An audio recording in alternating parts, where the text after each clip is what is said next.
The magic loop technique allows you to use longer circular needles to work shorter circumferences in the round. It's really useful if you don't have a set of DPNs in the right length, but you need to knit something like a sleeve or the tops of hats, etc. And it's really, really useful. It can be a bit marmite, but it does save on needles. So the first thing you do, as with everything, is you cast on the number of stitches that you want. There's nothing special with this. I'm just going to cast them on using the same method that we've been casting on already. For magic loop, as with the double pointed needles, I cast on that extra joining stitch that I always do as well. Again, I like the stability of it. You don't have to, but I like to do that. And just a tip on that as well, well, more of a note. If the pattern tells you to cast on 20 stitches and then join in the round, I will always cast on 21, so it's an extra stitch. You're not using any of the cast on stitches, unless of course the designer tells you, and that's not usual. Once I've cast on the number of stitches that I want, plus my extra one, I am now ready to start joining for magic loop. Of course, you're probably thinking, how are we going to do that? The first thing is to slide your stitches off of your needle and onto the cable. And this allows you to see what we're going to be doing. We're going to be working these stitches in the round using my long circular needle. And the way that we do this is using the magic loop technique. The first part of the magic loop technique is to split your stitches into two sides. So you count in about 10 stitches and then pull the cable through the center of your stitches. It's going to feel a little bit strange, but don't worry. It's one of those things with magic loop. You can either do it doesn't have to be perfectly even, but about even works as well. I'm going to do 10 on one and 11 on the other because one of those extra stitches is mine. You fold your cable over and you draw it through. Don't pinch it too tightly because a lot of needles will kink and they won't unkink. Although there are some needles are better than others for that, but don't actually fold over the cable as you pull it through gently. The next thing that you want to do is take both halves of the stitches and slide them onto one each of the tips of your needles. And what that does is that allows you to get yourself onto what I consider solid ground. So you're not on the cable, which is a little bit more kind of movable, but you now have the two sets of stitches facing one another. Of course, you're thinking, how am I going to knit from those? Don't worry. The first thing I want to do is sort out my tail yarn and make sure it's out of the way, and I want to find my working yarn. My working yarn should be in my right hand, so the first thing I do, depending on where my needles were when I have them, is I want to move my needles to where my right hand is holding the needle that has the working yarn. I then take my yarn out to the outside of my work so that it's not in the way, and I get my tail out of the way as well. So now you're set up to start working in magic loop. The first thing that we're going to do, and this is very specific to the way that I do it, is I take across that extra stitch from my right hand needle to my left hand needle. So the last stitch that I cast on, my extra stitch, goes across to being beside the first stitch that I cast on. So I slide it off and slide it on. I could just start knitting from the left hand needle, but I can't say enough how much I really like using those two stitches to join. Of course, you're thinking, still can't knit.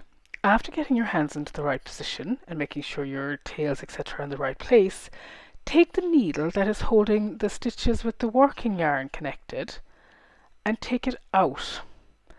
Turn it around just enough, putting the cable at the back, so that you can insert it into the first two stitches on the left hand needle to knit those together. If you aren't using the extra stitch, you would just knit the first stitch on the left hand needle. Knit those together, snuggle them up, and all of a sudden you have joined in the round. And that is my magic loop, essentially. So the next thing we're going to do is we are going to knit down along the stitches from the left needle and knit them onto the right needle.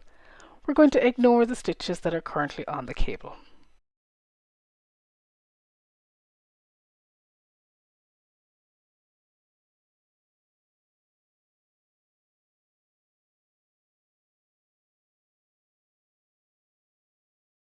Once I have worked all of the stitches from my left hand needle onto my right hand needle, I want to get the stitches that are on the cable onto the tip that I have just finished knitting from.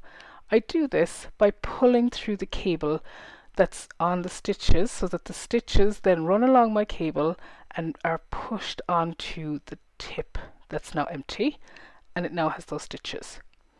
I then make sure that my working yarn and the needle that is on the working yarn is back in my right hand. When in doubt with magic loop, get half your stitches onto each needle tip so that you're, again, as I was saying, on solid ground. It's much easier when the stitches are not in the cable. And then I am ready to take my needle out again, so from the side that has the working yarn on it, and then I knit from the left needle again. Now you don't want to pull too tightly here, because the reverse of DPNs, where you can get laddering for loose stitches, here you might get a line of very tight stitches. But again, don't worry about it at the moment. Learn how to use the technique, and then you learn how to even out your tension as you go.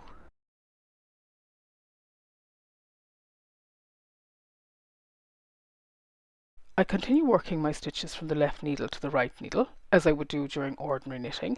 And again, when I come to the end of the row, I let go of my now empty left needle, take the cable, and then pull through until my stitches that have been on the cable are back on the tip of the needle again.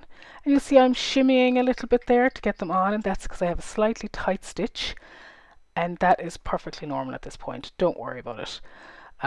You'll just need to make sure that you're not pulling too tightly when you're changing. And that's it. I've now worked my very first round in my magic loop. And again, here you're watching for your tail, and your tail is a great place to mark your start of round as well. You could also place a marker as well if you want to. Although if I am placing a marker, I'd use a removable marker and pin it into the knitting rather than have it flapping up and down the cable. You're now ready to continue working, and you work in the round as normal. Again, you take out the needle with the working yarn, pop it in, and then you're ready to work. Again, you can knit from the front or the back. With purling, you come in from the back of the cable and you just go around as normal to purl, and you can knit all of the same stitches using magic loop as you can with regular DPNs or when you have enough stitches on a single needle. After you've knit a few rounds, you can then pull them onto the cable to have a look at whether or not you're knitting correctly in the round. Of course, it's worth mentioning that you do want to watch for the twist before you join, but again, that's the same for all knitting in the round. And here you can see that I now have it in the round. You can watch for where the swap occurs, and again, as with DPNs, you can change where that is if you're worried about your tension. And then to get them back to working the round again, you just pop through your cable and then slide your stitches both onto the different ends, both sets onto the different ends. And again, be careful not to kink your needles. The best needles for magic loop that a lot of knitters swear by are the Chow needles because of the type of cable that they have. They don't twist as much. But any needle will do. These are Knit Pros and I find them perfectly adequate. Then again, shimmy everybody back onto your needles to get ready to start working again. And as I was saying about markers, it's useful to place a removable marker to mark your start of round. And again, if you like it, having it flap around on the cable, you can do that too. And then you're ready to work again and take out your needle and start working. So once you've practiced a bit, it's worth noting that it's the stitch that you have the first stitch on your cable that can get a little bit tight. So when you're knitting the first stitch off of your needle, don't pull it too tightly so that it doesn't tighten up the stitch on the cable. And that's something to watch out for. Get the technique first though, and then move on to getting the right tension. And so that's magic loop. No mystery, just magic.